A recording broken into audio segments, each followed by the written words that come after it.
अस्सलामुअलैकुम वरहमतुल्लाहि वबरकातुहू। नाजरीन, आज हम इस्लाम पर उछाले गए एक और एतराज़ पर बात करेंगे।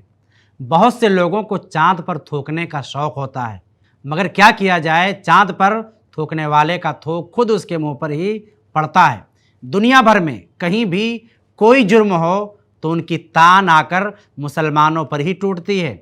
ये वीडियो देखें। तो मतलब ये रहा कि अगर आप एक को ही इतनी दर्दनाक मौत दे दो कि उससे बाकी जो 9 है वो डर जाए, अपने बाकी सारा समाज डर जाए। एक की मौत से सारा समाज डर जाए। और आपने अभी देखा होगा कमलेश तिवारी की हत्या हुई। जी।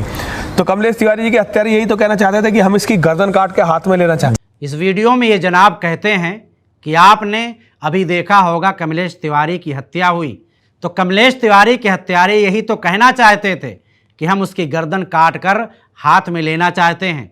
फिर वीडियो में बड़े धड़ल्ले से कमलेश तिवारी के कत्ल का इल्ज़ाम मुसलमानों पर लगा दिया जाता है।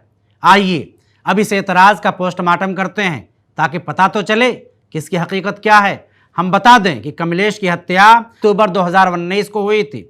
इस मर्डर केस के बारे में सबसे सच्ची बात या तो कातिल खुद बता सकता है, या जिसका कत्ल हुआ है, या मकतूल के घर का ही कोई आदमी बता सकता है।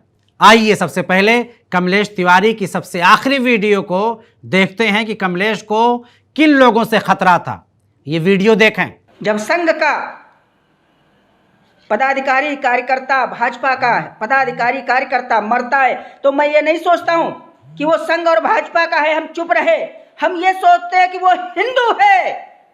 ये भले मैं जेल चला जाता हूं, ये भले मेरे लिए षड्यंत्र रचते हैं, लेकिन इनके कार्यकर्ताओं के लिए भी मेरे दिल में दर्द होती है और मैं लड़ने निकल पड़ता हूं। इन के लिए जो मेरे पीछे दिन रात पड़े हुए हैं, मेरी हत्या की साजिश रचते, मेरी सुरक्षा हटा दिया योगी सरकार के आते ही, फिर भी मैं लड़ रहा हूं और इन्हें यह दिखा रहा हूं कि मैं अपने दम पे लड़ रहा हूं और हिंदुओं के लिए लड़ूंगा। अब कमलेश के इस बयान के बाद ये बात साबित हो जाती है कि कमलेश के कत्ल की साजिश रचने वाले संघ और भाजपा के लोग थे। इसी तरह उसकी सिक्योरिटी कम करने की जिम्मेदार योगी गवर्नमेंट ही थी। इन सब के बावजूद मुसलमानों पर एतराज़ करना कितनी बेशर्मी की बात है। और ये एतराज़ करने वाले इक्का दुक्का नहीं, कई एक हैं जो इस्लाम दुश्मनी में बिल्कुल अंधे हो चुके हैं। मिसाल के तौर पर इन साहब को सुने। तो ये ग़ज़वा-ए हिंद है क्या? बेसिकली ये ग़ज़वा-ए हिंद वही है जो कमलेश तिवारी के साथ हुआ है।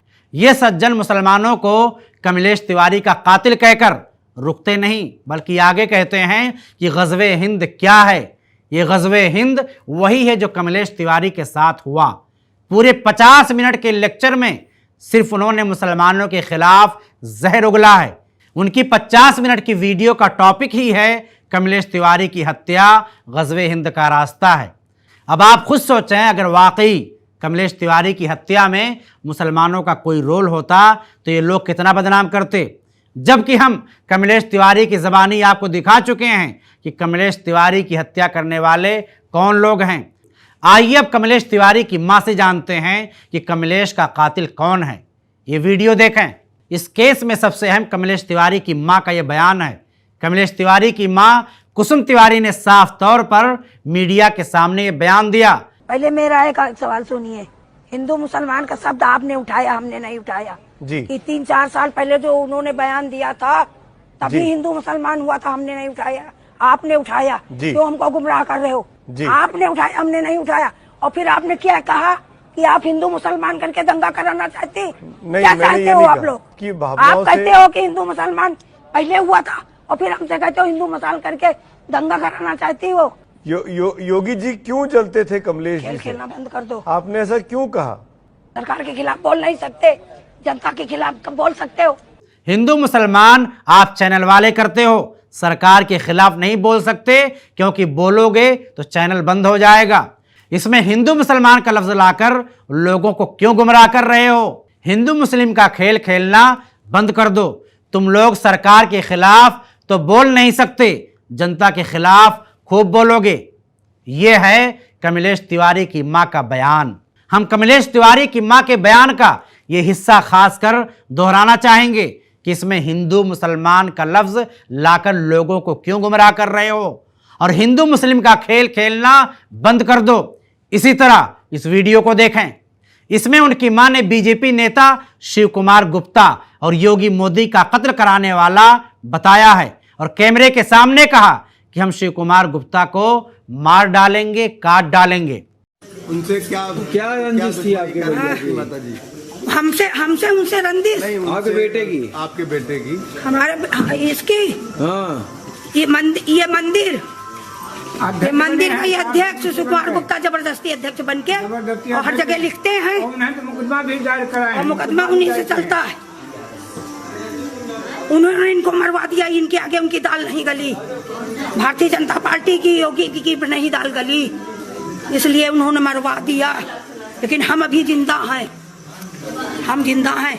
हम शिव कुमार गुप्ता को मार डालेंगे, हम मार डालेंगे, काट डालेंगे, इसको आगे करेंगे। अब आइए मर्डर कैसे हुआ था इस पर भी बात कर लेते हैं। कमलेश तिवारी का लखनऊ में उसके घर पर ही गला रेत कर कत्ल कर दिया गया और गोली भी मारी गई।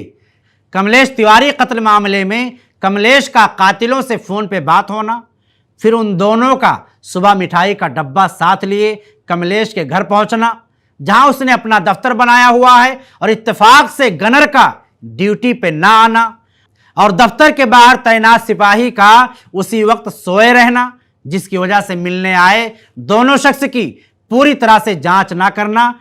यह सब कुछ इत्तेफाक था या फिर लापरवाही या मिलीभगत और सोची समझी साजिश, ये तो अंदाजा लगाना मुश्किल नहीं है।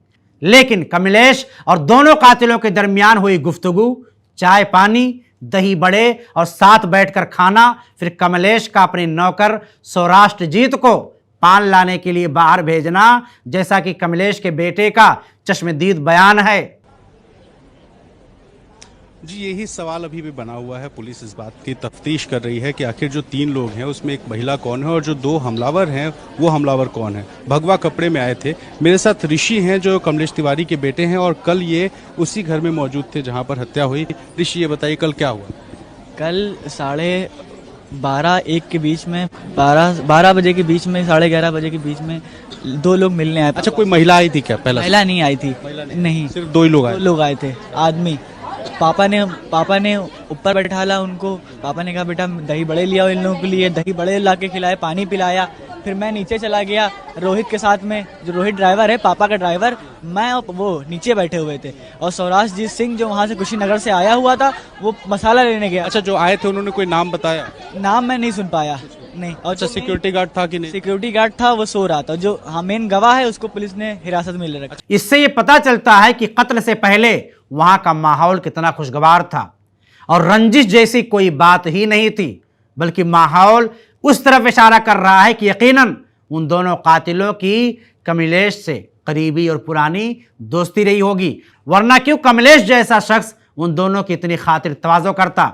जबकि आज के ज़माने में सगे रिश्तेदारों को जल्दी से पानी नहीं पूछा जाता है। ऐसे में वहाँ पे अनजान अजनबियों को चाय, दही बड़े और पान से मेहमान नवाजी करना बहस का मौजू है। साथ ही कमलेश तिवारी की मां चीख चीख कर कह रही हैं कि उसके लड़के को योगी जी और शिव कुमार गुप्ता ने मरवाया है, मगर पुलिस और न्यूज़ चैनल्स उसे मुसलमानों से जोड़ रहे हैं।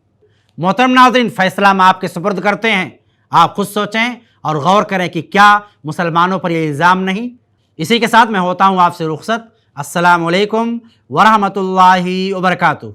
ऐसे ही और वीडियोस बनाने में हमारी मदद करें।